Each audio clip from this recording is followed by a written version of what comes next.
Um, Welcome, everybody, and I don't think I've ever been more excited about a college football season. It's fun, got a lot of changes that we're all dealing with and navigating with, but it's fun to learn to navigate. And those that handle COVID, because we had never been in a situation with COVID before, the ones that handle it the best won the most games.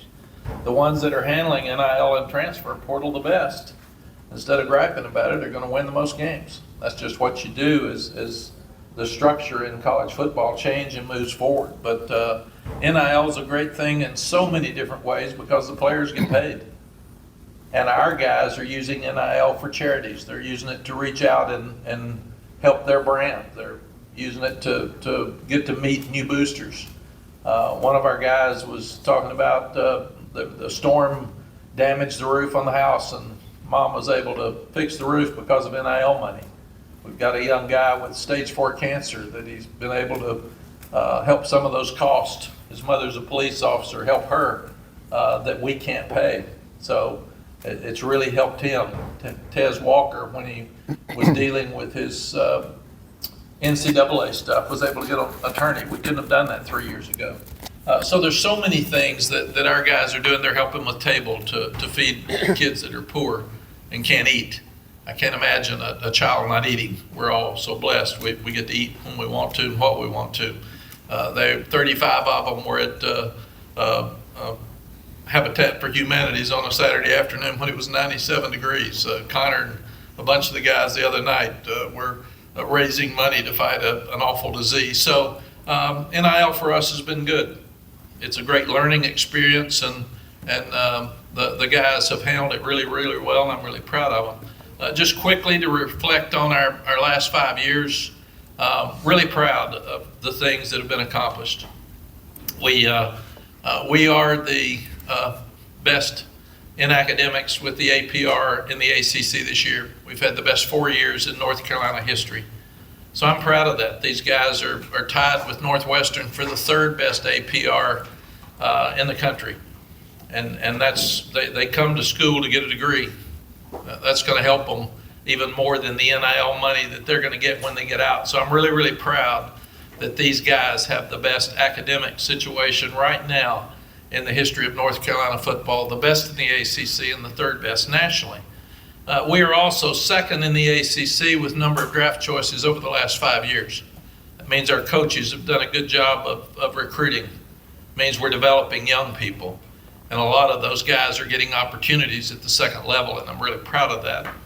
And third, we're tied with NC State for the second most wins in the ACC in ACC games over the last 5 years.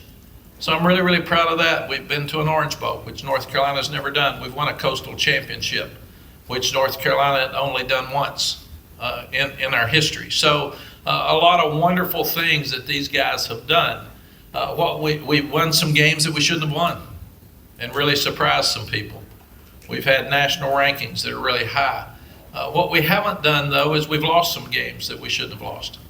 And that's really hurt us. We've lost some games where we were the better team.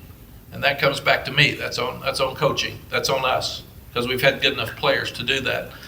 We haven't finished the seasons like we should.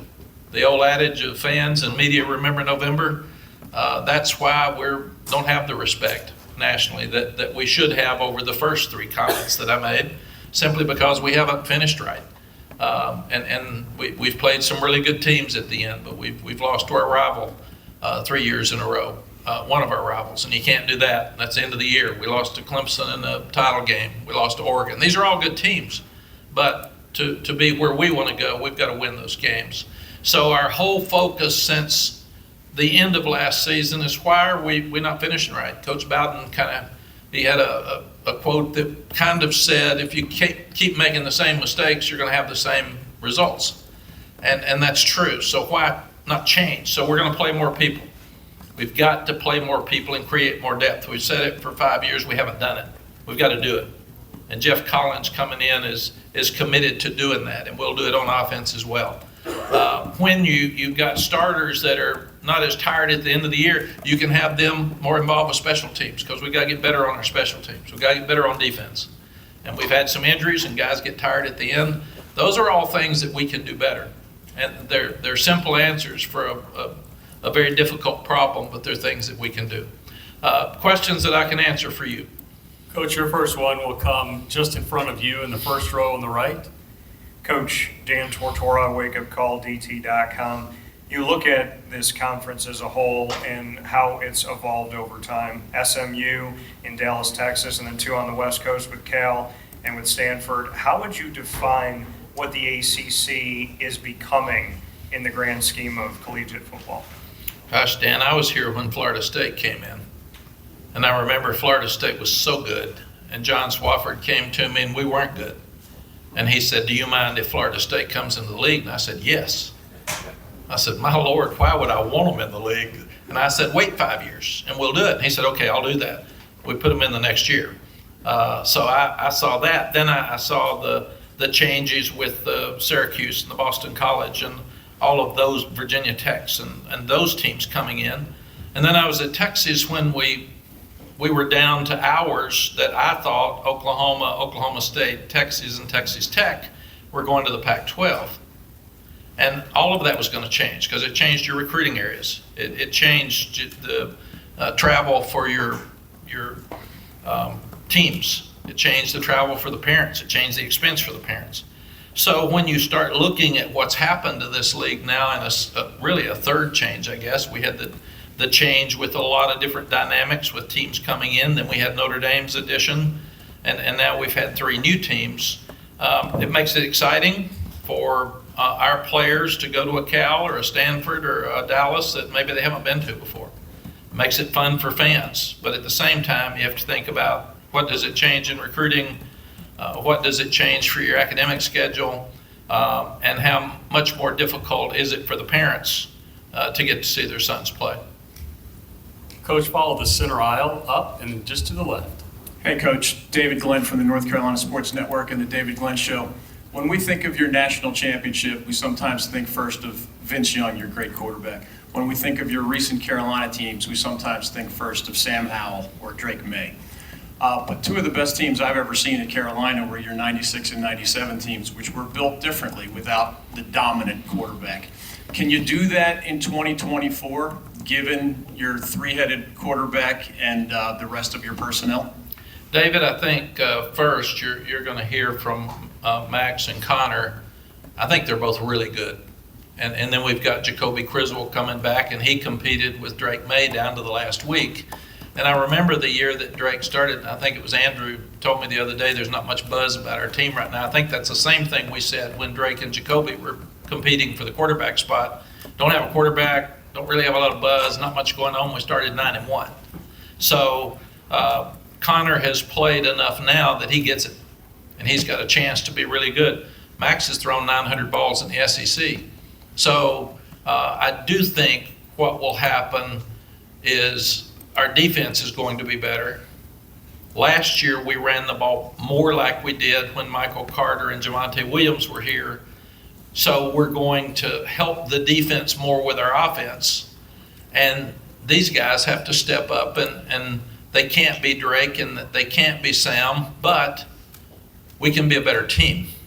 And that's what we're working towards. And you kind of said that. We were never great in the offensive line, even with those 2 teams that we had in 97 and 98.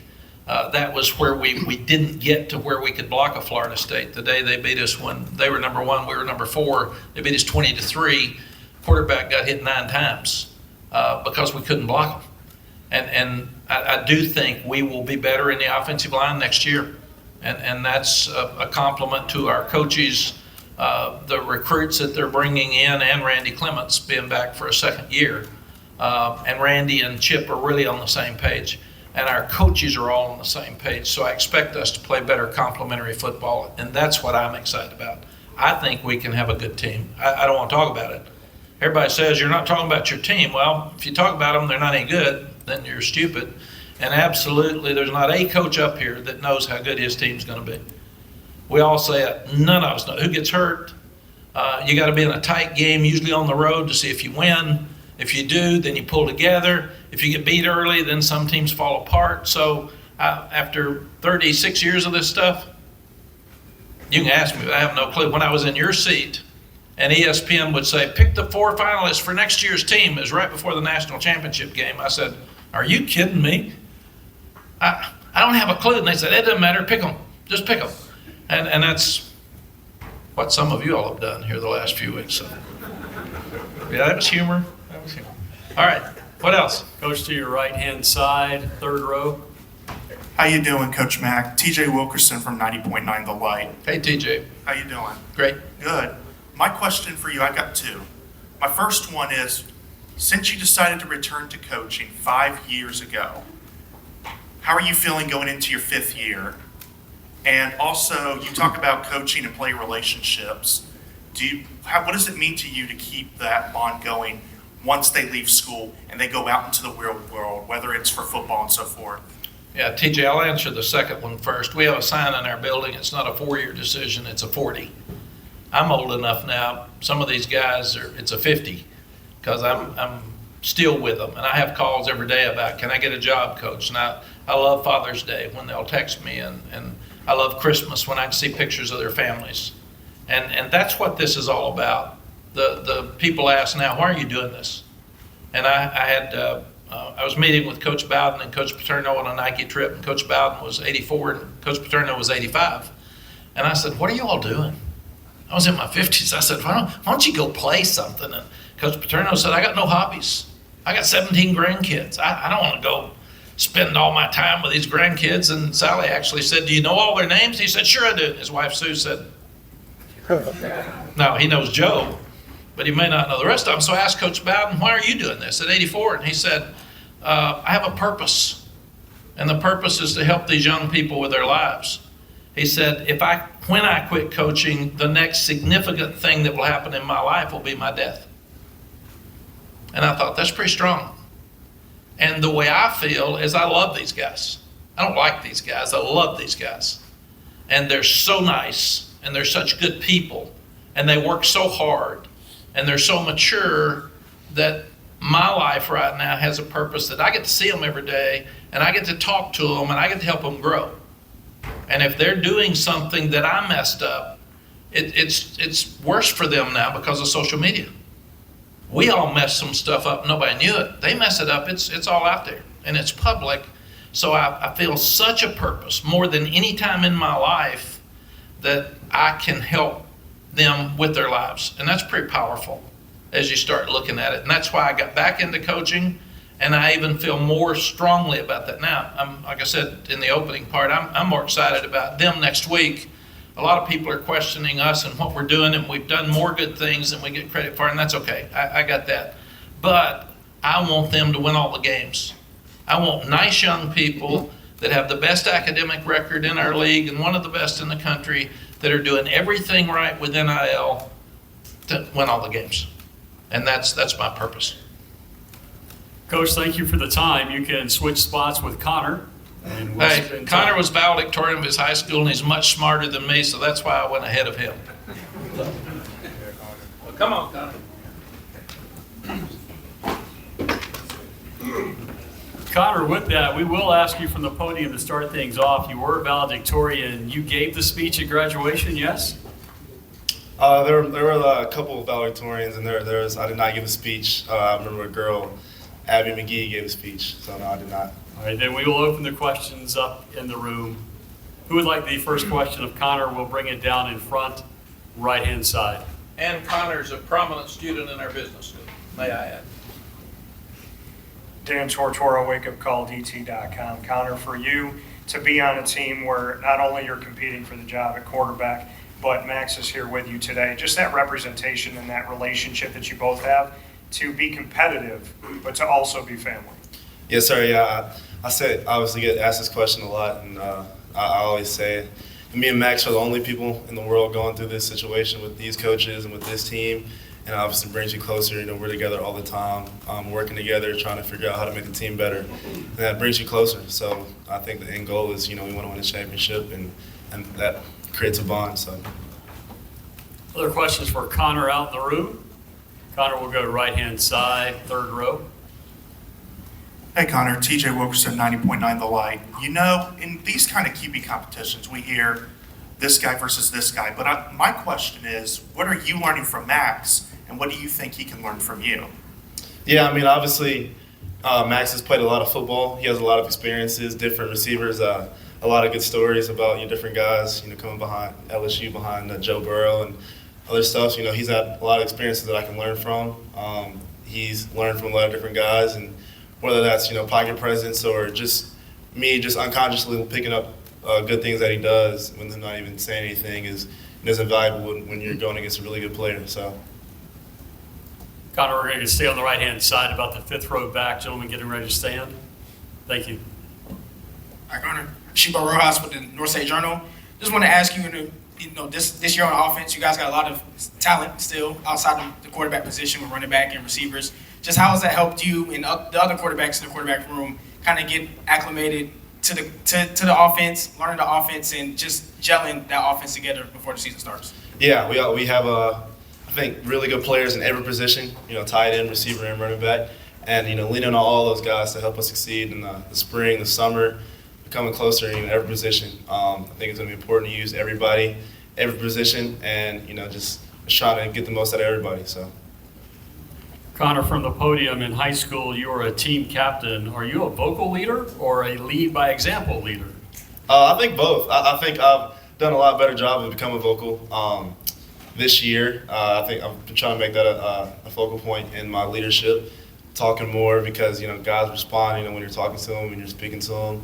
There's a lot of effect I can have on younger guys, on freshmen, if I have a conversation with them, have dinner with them. So I've been trying to get better at it. I think I've become a lot more vocal leader this year. Other questions for Connor? Connor, we're going to go follow the center aisle up and note the gentleman with the red shirt. We'll hustle a microphone to him. Terrence Hatchett, Juice Network. Connor, what is it about UNC that had success with Sam Howell, Drake May? What is it about the coaches that allowed the quarterbacks to be successful and give you the opportunity to be following that next line of the past UNC quarterbacks? Yeah, I mean, I think it starts with recruiting. Coach Brown's always going to recruit great guys and great humans and great players. So, Sam and Drake are great guys, and the offense really plays to their strengths. I think that's a huge thing is we all have different strengths, different abilities, different talents, and being able to cater to what we do best is very important. I think we've done a really good job of that the last few years, and I think we'll continue to do a good job of that. Connor, thank you. To use the metaphor or the phrasing in college athletics, we'll hand you off to the other quarterback. It is late in the proceedings, folks. Sorry about that. Questions for Max? Max, we will start left-hand side. Gentleman about 6th row towards the wall. Good afternoon, Max. How much do you lean on your dad, Brad's experience, Super Bowl quarterback, but also a Florida State quarterback? Yeah, I think he's been through so many experiences in his life that I've been able to learn so much from him. He's taught me, never get too high, never get too low. Lean on your guys. You got to be a leader in the good times and the bad times.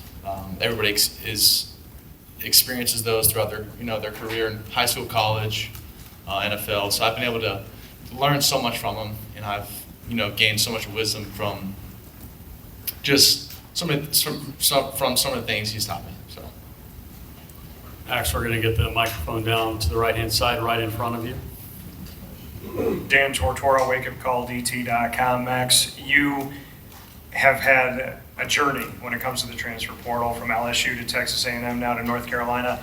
To someone who maybe is in a place where it's not the right fit, what did you learn? What type of wisdom and knowledge can you share about the portal and how to handle the re-recruitment of college football? Yeah, I think, the transfer portal is a big part of, college football now. You see all, Joe Burrow, Kyler Murray. You've seen so many big-time guys transfer from school to school, and I think, being at Carolina with Coach Brown and, all these great players around me, I'm so excited for the opportunity. I'm so blessed to be able to be here. And, it's a tough time being in the portal. You're getting phone calls, every single day. And for me, it was just finding the best fit for me and, building that relationship with these guys. And Coach Brown was so important for me. Max will go right-hand side, third row. TJ Wilkes from 90.9 The Light. How are you doing this afternoon, Max? Doing great. How are you? I'm doing good, man. So, at the end of it all the phone calls, everything, what made UNC the right choice outside of just Mack Brown being the awesome guy he is? Yeah, I think watching, the guys coming here, such as Sam Howell and Drake May, and the success they had here, and just the type of offense that is run here. Coach Lindsey's done a great job of, like Connor said, working to everybody's strengths, and I've kind of fit in really well here. I've met some great guys, great friends, and for me, this is the place where I wanted to be coming out of the portal. Of course, I got other phone calls, but this was my first choice, and this is where I want to be, and I'm looking forward to this year. Other questions for Max? Max, we're going to go far left, almost against the wall over there. Oh yes, JJ Jones, Carolina football. So when you came into UNC looking at this receiving group, what stood out to you the most of why you wanted to come and play at UNC? I mean, we got some dudes at receiver. JJ is one of them, number 5, a baller. We got some dudes out there, so we got, I could name every single one of them, but I don't want to highlight any certain guy because we got a bunch of studs, and each guy can take a slant to the crib. So I'm looking forward to, working with them this fall camp, and so. Is that like me asking you how much you like your head coach over there? That's I exactly said what the it is. receiver group. You ain't have to throw me in there, but I appreciate it. Anything else for Max from a member of the media or the football team? Max, seeing nothing else or hearing nothing else, we will hand it off to Kaimon, and we will wrap up our time with the heels with Mr. Rucker.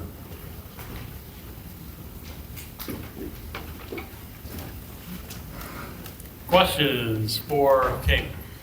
Kaimon, we're going to go right-hand side towards the back. Gotcha. Sir, if you'll stand, please. Thank you.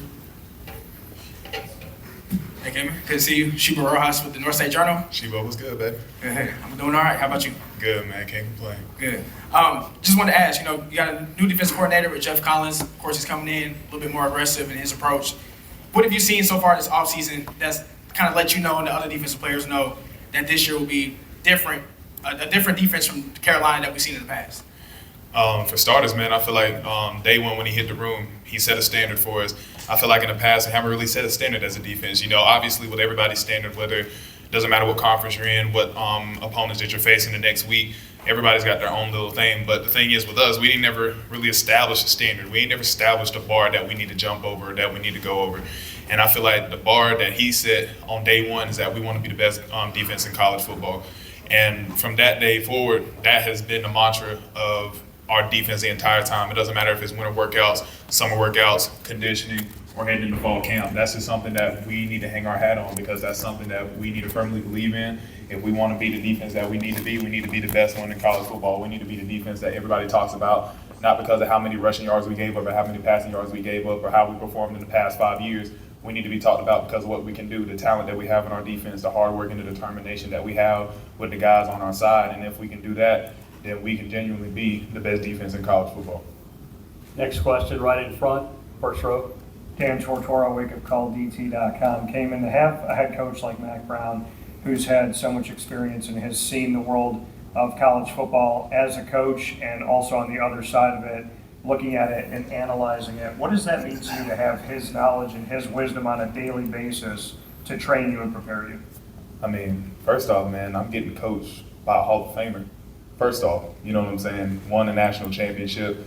And I mean, you can't just get that anywhere. There's not a lot of places that can say that. So for me to say that is truly an honor and a privilege. And for him stepping into his 5th year of coaching and stepping into my 5th year of playing, for us being his, for the 2020 class to be his first recruiting class coming back to UNC, that is also another honor and another privilege. And I'm just glad to be a part of the journey, just as much he was on this journey as well. So, but just to really be a part of the knowledge and the wisdom that he shares with our team each and every day, team meeting, practice, outside of everything. It's just like I said, I can't say nothing but it's an honor and a privilege because this is a guy that not only has given me a shot when a lot of Power 5 programs didn't offer me out of high school, he took the shot on me.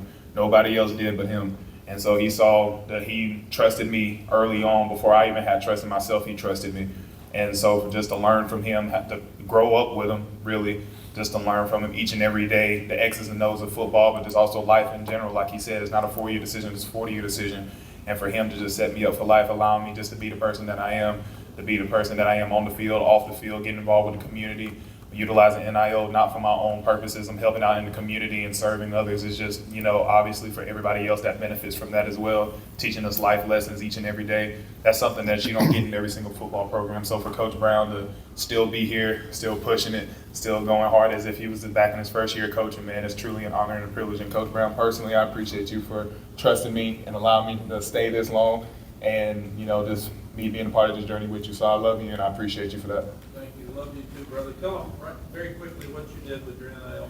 Oh yeah, so since we're on the topic of NIL, it was about a couple of months ago or a month ago. I went back to my hometown and, this is a bunch of 5th graders at my alma mater elementary school. 5th graders that are going into their 6th grade, and anybody who has children or has children that are going into that 5th grade, particularly boys, they go through a lot of bodily and anatomically changes.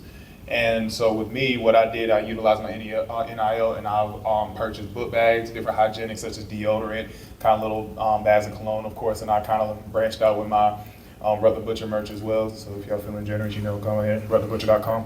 But I also offered that as well to these kids. But all jokes aside, I just wanted to help them out with their hygienics as well, because this is a different point. This is a very big change in their lives. I feel like there's very important changes in people's lives, and that's transitioning from school and transitioning to another level of K through 12, and going into college, and transitioning from college to the real world. And so for me, I utilize my NIL to really help them in their first stage of their life, going from essentially being a boy to a young adult, or going into that level into their life where they start holding accountability and responsibility, and of course, take care of their body along the way. So. Kaimon, thank you. North Carolina, good luck this season. Thank you.